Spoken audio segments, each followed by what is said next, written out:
Hi. നോക്ക്, ഞാനൊരു സാധനം കാണിക്കാൻ വന്നതാണേ. നിങ്ങളിത് കണ്ടിട്ടുണ്ടോ? ഒരു പാക്കറ്റ്. അതിനകത്ത് കുറേ കുഞ്ഞു കുപ്പികളും. ഇതെന്താ സംഭവം എന്നറിയോ? എനിക്കും അറിയില്ലായിരുന്നു. ഞാനിത് കടയിൽ കണ്ടപ്പോൾ ഞാൻ ജസ്റ്റ് വാങ്ങി. അവരടുത്ത് ചോദിച്ചു ഇതെന്താ സംഭവം. അപ്പോൾ എന്താണെന്ന് വെച്ചാലേ, നമ്മളിങ്ങനെ ട്രിപ്പൊക്കെ പോയില്ലേ, അപ്പം നമ്മൾ യൂസ് ചെയ്യണ ഈ ഫൗണ്ടേഷൻ ഇല്ല കേട്ടോ, സോറി. ക്രീം, സൺസ്ക്രീന്, പിന്നെ ഹെയർ ഷാമ്പൂ, കണ്ടീഷണർ, ഇതൊക്കെ ഇങ്ങനെ വാരി വലിച്ച് നമ്മുടെ ബാഗിലിടണ്ടേ.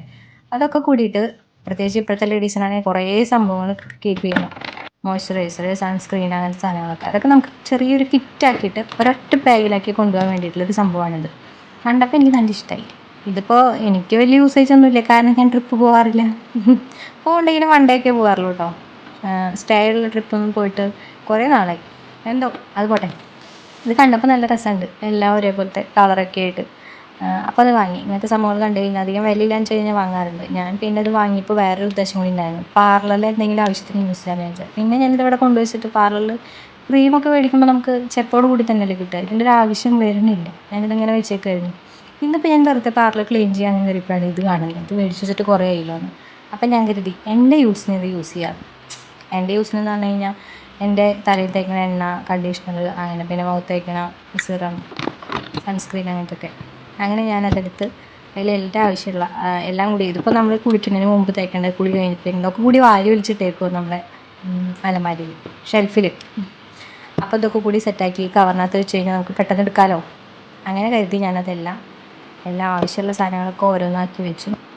സ്കൂളിൽ നമ്മൾ പോകുമ്പോൾ പണ്ടൊക്കെ നമ്മുടെ ബുക്കിലൊക്കെ തിരിച്ചറിയാൻ വേണ്ടിയിട്ട് നെയിം സ്ലിപ്പ് ഒട്ടിക്കില്ലേ, സ്റ്റിക്കറൊക്കെ ഒട്ടിക്കില്ലായിരുന്നു. അതുപോലെ പേരെഴുതിയ നെയിം സ്ലിപ്പ്, അങ്ങനെ പറയാൻ പറ്റുമോ എന്തോ, സ്റ്റിക്കറൊക്കെ ഉണ്ടായിരുന്നു. അപ്പോൾ ഞാനതൊക്കെ പറിച്ചെടുത്ത് നമുക്ക് തിരിച്ചറിയാൻ വേണ്ടിയിട്ട് പറിച്ചെടുക്കാമെന്ന് പറഞ്ഞാൽ ഞാൻ നല്ല റിസ്കി ജോബായിരുന്നു. കുറേ നേരം വലിച്ച് പറിച്ചിട്ടൊക്കെ കിട്ടി കേട്ടോ. അതൊക്കെ അങ്ങനെ എഴുതി ഒട്ടിച്ചു. എഴുതേണ്ടി വന്നില്ല, എഴുതിയിട്ടുണ്ടായിരുന്നു. അതൊക്കെ ഒട്ടിച്ച് വെച്ചു. പോരാത്തിന് കുറേ കുഞ്ഞു ടിന്നുകളുണ്ട്, അത് ക്രീമുകളൊക്കെ ആക്കാനാണ്. പിന്നെ അടിപൊളി ഒരു ബാഗും. ഇതെല്ലാം കൂടി അതിനകത്ത് വെച്ച് കഴിഞ്ഞാൽ നമുക്ക് പെട്ടെന്ന് കണ്ടുപിടിക്കാൻ തിരഞ്ഞെടുക്കണ്ടായിരുന്നു.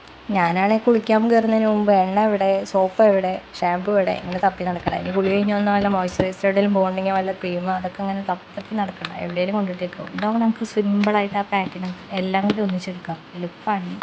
അപ്പോൾ നിങ്ങൾക്ക് ഇത് കിട്ടുകയാണെങ്കിൽ ഒരെണ്ണം വാങ്ങി വെച്ചെടുക്കാം. നല്ല അടിപൊളി ഹെൽപ്ഫുള്ളാണ്. വീട് വൃത്തിയിലും മെനയ്ക്കും സൂക്ഷിക്കുന്നവർക്ക് ഉപകാരപ്പെടുന്നതാണ്. പോരാത്തതിന് അതിനകത്തൊരു ടീസ്പൂൺ ഉണ്ടാകും, നമുക്ക് ക്രീമൊന്നും കൈയിട്ട് മാന്തി എടുക്കണ്ട, ആ ടീസ്പൂൺ ഉപയോഗിച്ചെടുക്കാം. അപ്പോൾ എനിക്കിത് നല്ല യൂസ്ഫുള്ളായി തോന്നി. അപ്പോൾ നിങ്ങൾക്കും ഉപകാരപ്പെടും തോന്നുന്നു, അതുകൊണ്ട് ഞാനിതൊന്ന് കാണിച്ചു തരാൻ വന്നതാണ്. അപ്പോൾ നിങ്ങൾക്ക് ഇഷ്ടമായി, നിങ്ങൾ എവിടെയെങ്കിലും കിട്ടുന്നുണ്ടെങ്കിൽ വാങ്ങി വെച്ചേക്കുക, വളരെ ഉപകാരപ്രദമാണ്. ഇതിൻ്റെ കൂട്ടത്തിൽ ഞാൻ എൻ്റെ ഒരു പെർഫ്യൂംഡ് ബോഡി ക്രീമുണ്ട്, അതും കൂടി വെക്കുന്നുണ്ട്. കാരണം ഇതും തപ്പി നടക്കേണ്ട അവസ്ഥയാണ് എപ്പോഴും. അപ്പോൾ ഇതും കൂടി വെച്ചു, എൻ്റെ ആ ഒരു ബാഗ് ഫില്ലാക്കി. നിങ്ങൾക്ക് ഈ വീഡിയോ ഉപകാരപ്രദമായി ഇഷ്ടമായെങ്കിൽ ലൈക്ക് ചെയ്യുക, കമൻറ്റ് ചെയ്യുക, സബ്സ്ക്രൈബ് ചെയ്യുക. അപ്പോൾ ബൈ, ടാറ്റാ.